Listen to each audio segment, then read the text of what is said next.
Assalamualaikum warahmatullahi wabarakatuh. Innal hamdalillah nahmaduhu wa nasta'inuhu wa nastaghfiruh wa na'udzu billahi min shururi anfusina min sayyiati a'malina. May yahdihillahu fala mudilla lahu wa may yudlil fala hadiya lahu. Asyhadu an la ilaha illallah wahdahu la syarika lahu wa asyhadu anna Muhammadan abduhu wa rasuluh. Allahumma shalli wa sallim wa barik ala Muhammad wa ala alihi wa ashabihi wa man tabi'ahum bi ihsan ila yaumiddin. Allah ta'ala fi kitabihil karim, a'udzu billahi minasyaitonir rajim.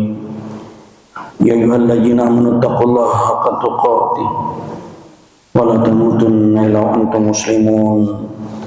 Ya ayyuhan nasu taqu rabbakumul ladzi khalaqakum min nafsin wahidah wa khalaqa minha zawjaha wa batha minhuma rijalan katsiran wa nisaa. Wattaqullaha alladzi tasaaluna bihi wal arham. Innallaha kana 'alaikum raqiba. Ya ayyuhalladzina amanu taqullaha wa qulu qawlan sadida yuslih lakum a'malakum wa yaghfir lakum dzunubakum wa may yuti'illah wa rasulahu faqad faza fawzan 'azima. Amma ba'd. Bapak-bapak, ibu-ibu, saudara-saudara, jamaah salat maghrib menjelang salat isya Masjid As-Salam Landasan Ulin rahimakumullah.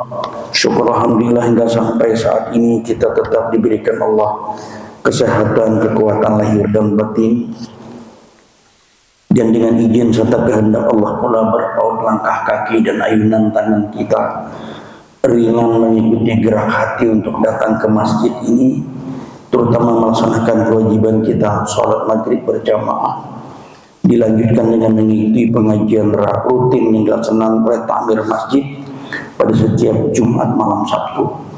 Mudah-mudahan kajian-kajian yang kita ikuti seperti ini benar-benar dapat menambah wawasan pemahaman kita terkait dengan masalah-masalah agama, lebih-lebih yang terkait dengan masalah ibadah kita kepada Allah, sehingga kita benar-benar dapat beribadah sesuai dengan apa yang diperintahkan Allah dan beribadah sesuai dengan apa yang dikehendaki dan dicontohkan oleh Rasulullah.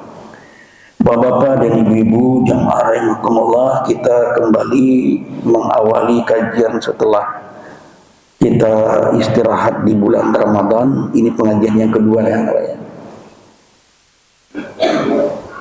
Kajian kita malam ini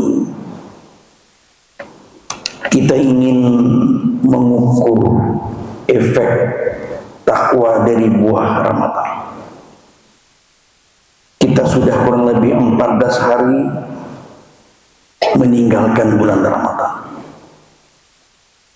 Setiap syariat yang diperintahkan Allah itu pasti membawa kebaikan, pasti membawa efek. Bukan untuk Allah, tapi untuk kita yang melaksanakan. Allah tidak berhajat dengan manusia sebagai makhluknya. Jadi kalau Allah perintahkan syariat salat, pastilah di dalam salat itu ada kebaikan, efek bagi orang yang melaksanakannya dengan baik dan benar. Orang yang salatnya baik dan benar, pastilah hidupnya disiplin. Karena salat meminta kita untuk salat di awal waktu. Orang yang salatnya baik dan benar, pastilah ia cinta kepada kebersihan. Karena sebelum salat kita diwajibkan untuk bertaharah, berwudu, bersuci. Orang yang salatnya baik dan benar, pastilah ia jujur, meski orang lain tidak tahu apa yang ia lakukan. Karena di dalam salat kita ditanamkan kejujuran. Kita batal misalnya, orang samping kiri kanan kita kada tahu, tak mungkin kita meneruskan salat itu. Orang yang salatnya baik dan benar, pastilah hidupnya tertib. Karena di dalam salat kita dianjurkan tertib mengikuti imam. Imam sujud, imam rokok, tidak boleh mendahului imam. Nah, jadi kalau ada orang antri lalu mendahului, ini perlu bertanyakan sholatnya ini. dia tidak tertib dalam sholat. Kalau orang yang sholat tertib, pasti dia tertib dalam hidup. Begitu juga puasa. Ada kaitan puasa dalam pandangan saintifik fasting. Puasa dilihat dari sudut pandangan ilmu pengetahuan. Dia memberi efek kepada orang yang melaksanakan puasa dengan iman wahtisaban.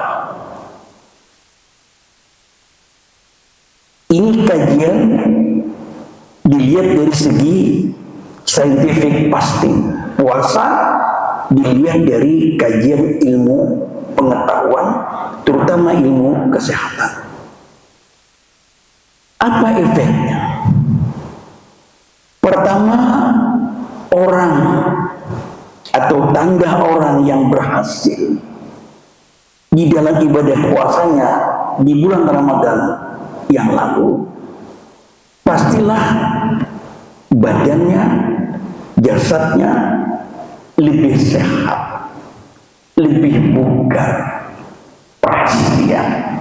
Ini kelihatan mata sempian ini, wajah-wajahnya nih, wajah-wajah badan tubuh yang sehat, segar ini, luar biasa ini.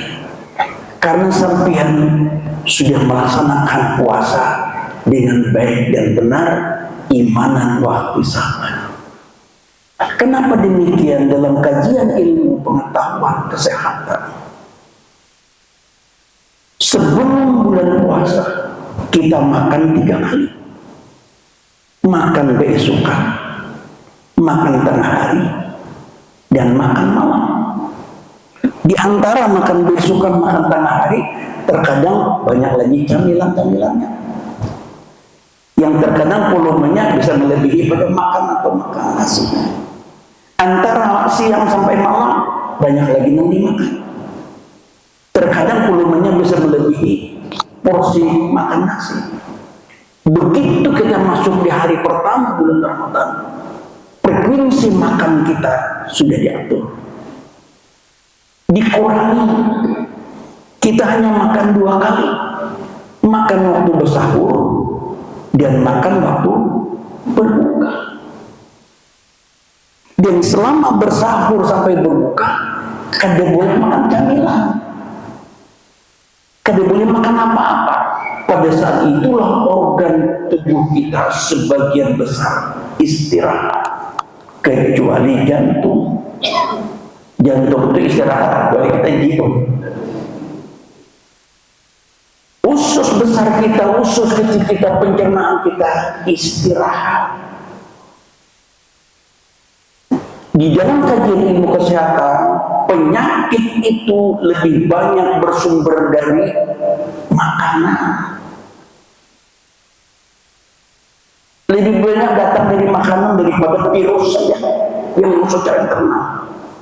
Karena itu di dalam Al-Quran banyak sekali Allah mengingatkan, kulu washrabu wa la tusrifu, makan, minum, jangan berlebihan. Kulu washrabu wa la taghafihi, makan silakan, minum silakan, wa la taghafihi, jangan melampaui batas. Nah, di dalam bulan Ramadan kita diatur frekuensi makan kita hanya 2 kali, dan volume makan kita dibatasi.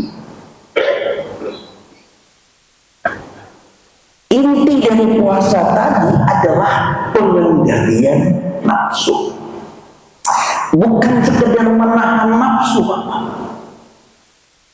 tapi mampu kita mengendalikan nafsu pada saat kita sedang lapar, pada saat kita sedang haus. Kalau sekedar mengendalikan, kakak makan pun bisa. Dan sekali ini, hendak ada coba buka 5 menit lagi, pingkoti esatro, pingkoti es cindol, maksudnya begitu cuma kebablasan.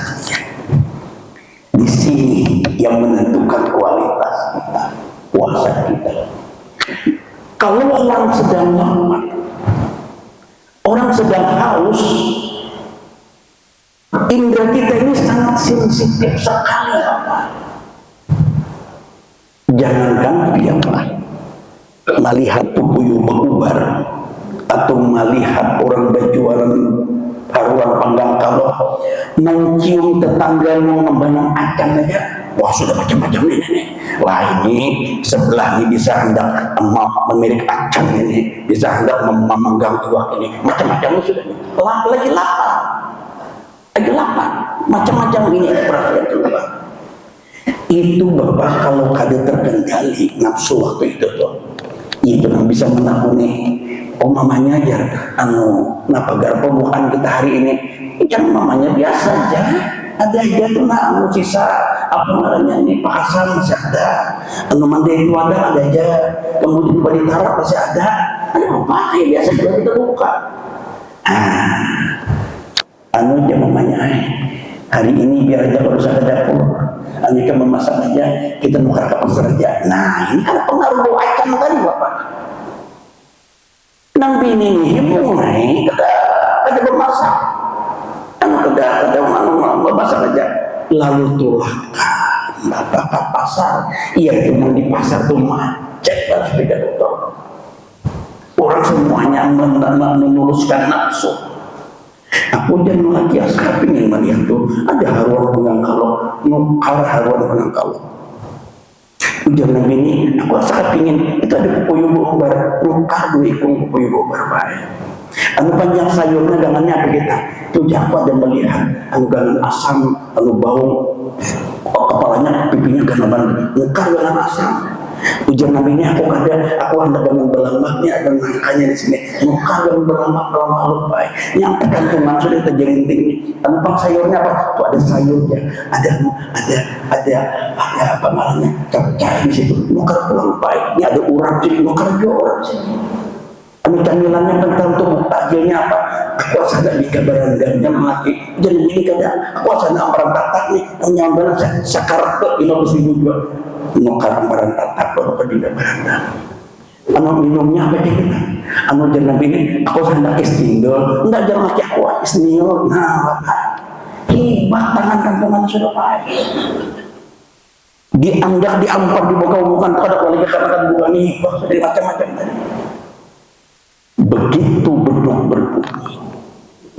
Mungkin kita buka dimulai dengan 1-2 biji kurma, teh panas, apalagi kalau membuka di Masjid As-Salam, bubur apa sih? Nah, nasi, makinnya nasi, kada bawa ususnya dapur kita mesti apa? Buka di Masjid As-Salam, nasi, habis makan nasi itu, habis sudah bayang-bayang nasi yang tadi itu Bapak. Jangan buka di As-Salam, mantuk pulang dari rumah tadi. Nah ini hati-hati ini. Lalu akhirnya Bapak kalau kita sudah buka di masjid, buka di musala, habis bayang-bayang tadi. Nah itu nang terkadang kada bahagisan. Gangan asam nang tadi waktu siang kita di urbanan, saparodin kada habis lagi. Nah urap tadi udah kelihatan liirnya, udah sih kada habis lagi. Jangan lalu tadi kada terurai lagi. Iwa haruan, iwa puyuh tadi hendak dibuang, sayangnya buat dalam kulkas. Hendak dibuang masih bagus buat dalam kulkas. Hanya 4 hari puasa Bapak sudah buat kulkas. Kulkas berubah fungsi, kada lagi sebagai pendingin, tapi sebagai gudang. Nah, ini kada datang di masjid ini. Allah dekat di sini kada menguyan itu tapi buang tepian. Allah jadi menguyan di sini karena Allah yakin biar kada itu. Hanya 4 hari Bapak. Karena tadi melampiaskan nafsu. Padahal kalau kita sudah buka di masjid, maaf seperti kami Pak, kalau sudah malam-malam buka ini ada buku sudah Quran. Buka di masjid aja, cukuplah apa itu bubur apa itu nasi cukup. Yang paling nanti habis tarawih mencari-cari yang camilannya. Kalau kita menurut ukuran kesehatan, perut kita ini kan terbatas. Kayak apa aja enaknya, kayak apa aja nyamannya makanan. Ini kadang mau dipaksa kalau kita ini. Kadang kayak balon kayak gulungan, pangkau ditiup goma begana kada. Di dalam ukuran kesehatan, perut kita ini mestinya 1/3 udara, sepertiga padat, sepertiga cair. Wah, kalau itu normal, isinya sama, nyaman kita Pak. Tarawih kadang mengantuk lagi, tarawih nyaman.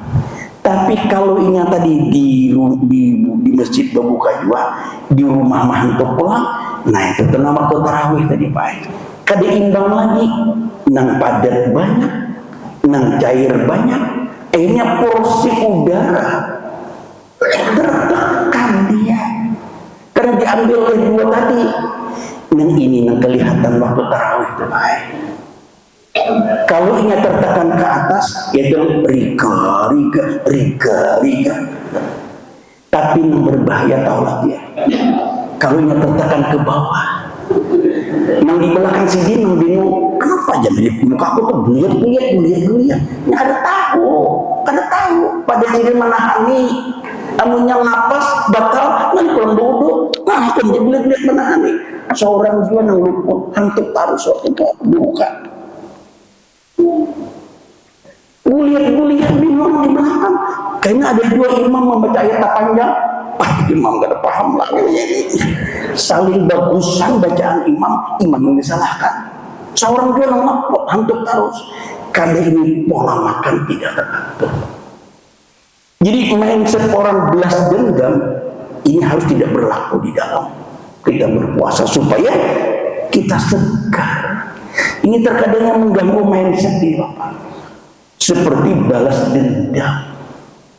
Karena sudah seharian kada makan, begitu sampai waktu berbuka, lalu rambak rambus hantu terus. Kayak itu juga kebanyakan orang salah cara menyikapinya waktu bersahur, karena pikirnya sudah dibayangnya, wah ini pacang seharian kada makan, mana mamanya tambahan lagi, ini masih ada waktu lagi, belum lagi anu imsak, tambah pulang. Mana mamanya banyak tadi, ini masih bisa minum pulang. Udah kayak ular sawah bersama, piana. Ular sawah tuh pekornya bersama dapat seekor ayam tahan 3 bulan, limpur aja dia. Bukan seperti itu mindsetnya. Bersahurlah sebagaimana layaknya kita makan secukupnya. Ini kada antuk tarus numpukkan, yaitu nang habis bersahur besok yang subuh riut tak gurih sampai para luarnya bangun. Bahkan dipakaikan hadis daerah pulang. Jangankan berpendidik, guring aja bulan puasa ini ibadah. Itu belum dipakai. Makin luput. Berapa paruh kanyang sudah apa ini? Lingkur aja lagi. Itulah yang bisa membuat jasad kita, tubuh kita tidak fresh, tidak segar. Padahal tadi efek mengukur efek takwa. Pertama tanda-tanda yang harus terlihat perangkatnya adalah badan kita sehat, segar. Kalau mestinya biaya dapur di bulan Ramadan ini, kos kita harian lebih enteng, lebih ringan daripada sebelum bulan Ramadan. Sebelum Ramadan kita makan 3 kali, di bulan Ramadan kita makan 2 kali, yang sekalinya pun bukan di masjid. Mestinya ini lebih enteng. Ini kada bulan Ramadan banyak pengeluaran, luput.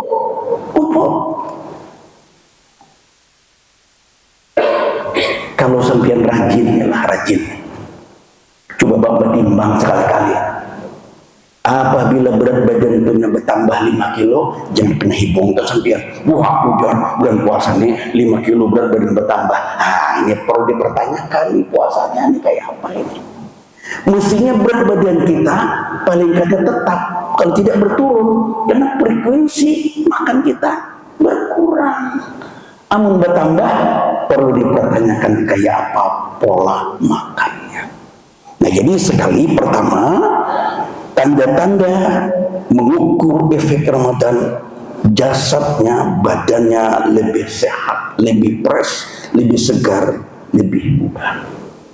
Yang kedua, emosinya stabil, hatinya lembut. Karena di dalam bulan Ramadan kita tidak saja menahan makan, haus, minum, tapi kita menahan gejolak emosi. Kita menahan gejolak marah kita. Sehingga di dalam hadis pun kita diperintahkan, kalau ada orang membuai bakalahi, padahkan aku sedang berpuasa. Disitulah kemampuan kita menahan, bagaimana kita sabar, bagaimana kita bersyukur. Kita bersabar karena kalau kita mendapat kemalangan atau dalam hidup, kita bersyukur karena setiap saat kita mendapatkan nikmat rahmat dari Allah. Pengaturan pola emosi di dalam bulan puasa terkendali, sehingga di akhir bulan puasa ini mesti orang kada penyarikan lagi. Kenapa jano sidin itu pina anu bana wah ini baik bana pemenir dulu penyarikan benar manda sandal luput yang cari sidin pina bagus bana sidin wah ini hasil ibadah puasa kada penyarikan lagi sidin. Tenang sudah sidin, karena dari hasil ibadah puasa. Namun masih aja menjering-jering penyarikan. Nah ini belum mampu mengendalikan nafsu. Jadi emosi lebih rendah, lebih stabil. Kemudian yang ketiga, hati mereka itu lembut. Karena selama kita berpuasa, terjadilah hubungan kita dengan Allah, zikir kita dengan Allah.